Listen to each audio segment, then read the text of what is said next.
Hey guys, it's Katie. As a lot of you should know already, I'm a massive fan of cover art and cover design and anything of that kind of nature. So I'm going to show you a selection of the books that I've bought 90% purely on the cover art. The other 10% is probably the blurb, but the main reason that I bought these books was because of the absolutely beautiful covers. The first one is Gone by Michael Grant. There's actually a little bit of a story as to why I actually picked this based on the cover, because basically I was in WH Smith and they had a buy two get the third one free sale, and I didn't realise this until I went up to the till and they said, oh, you do realise that you could get a third book, and I was like, I did not know that. So I kind of panicked and just picked up the most beautiful book that I actually saw on there, and it's just black with a highlight of yellow behind the writing, and it has yellow pages. Who can resist a book with coloured pages? It's absolutely incredible. I was just automatically drawn into this one and I was like, I really want that one on my shelf. I just think it's in your face, it's to the point. Sometimes the simplest designs can be the better designs. Theyre by Jasper Fforde. I already did want to read this book before I actually saw this cover in a charity shop, but the rest of my covers actually are slightly different and they look like this instead. So I should have possibly got the covers that actually match this, but I saw this cover and thought it was absolutely beautiful that I just had to get it. I might, if I see another copy in a charity shop, get the alternate cover that I just showed you, but for now I absolutely love this one. It's the font that makes it, in my opinion. It's so simple and clean. It's all that's needed on it basically, because the colours around this book actually make it. You've got the stark red on the front, you've got the blue on the spine, and it goes back to red on the back. I just think it's bold just as it is, and it has a little picture of a dodo. I believe it's a dodo. May not be a dodo. I haven't read it, so I don't know. I think it's a dodo. Because of the fact that I've just said the word dodo a million times, I feel as though I've lost the meaning of the word. What is a dodo? A dodo riding a scooter. That's very novel. Novel. Theyre's Pets Alive and Dead by Marina Lewica. I found this book to be absolutely stunning. It's just gorgeous. I love anything to do with typography, and this artist has actually taken animals and created them into letters, and I think that's really ingenious. If you have a closer look, you can see like little hamsters in the S, there's a cross, and there's a bird that actually makes the P. The cross is kind of relevant because of the whole alive and dead. Get it? Yeah?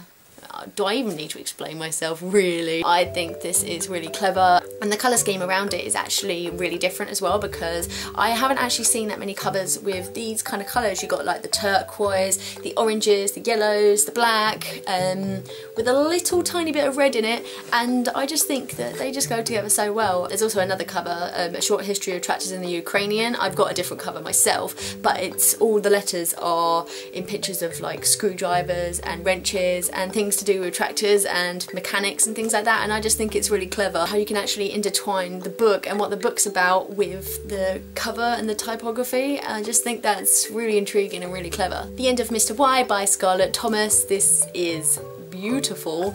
I just love the gradient that goes in out from yellow to red and dark red on the outside. I love the typography. The way that it's all been laid out on the actual front of the cover is beautiful, and it goes in a circle, and I think that anything that goes away from the norm of straight along or semicircle is really intriguing to actually look at, because it makes you read around it.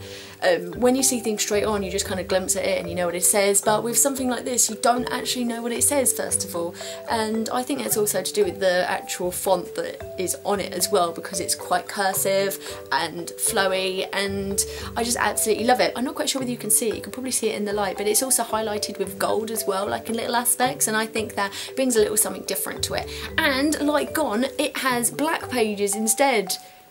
Black pages. I think that's, I absolutely love any book with black pages. I think it's absolutely beautiful.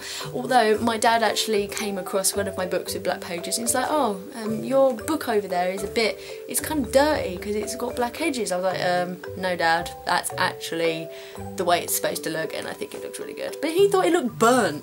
Burnt? Really? Do you really think I'd buy a book with burnt edges? Actually, If it looked good.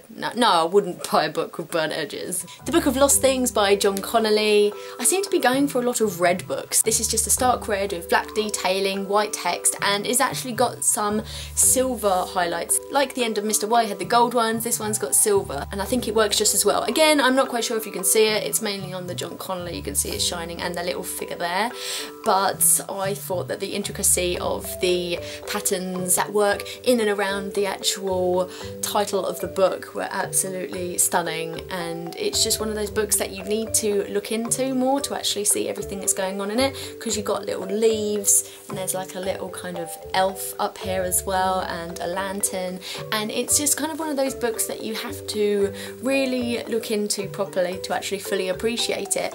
And I love anything like that, and anything that intertwines text with imagery is absolutely wonderful. I really want to know, are there any books that you guys have bought purely based on the cover? Because I don't want to be like the only shallow person here. I want somebody to tell me that they've done it too, please, because I'm not quite sure whether it's really bad for me to actually do that. A lot of these I've actually read and I thoroughly enjoyed, and I'm so glad that I bought them, but half of me is like, oh, I should have bought them on what they were actually about rather than on the covers. But let me know if you do the same, and if so, what are some of the books that you have bought purely based on the cover? Anyways, I will speak to you soon. Bye!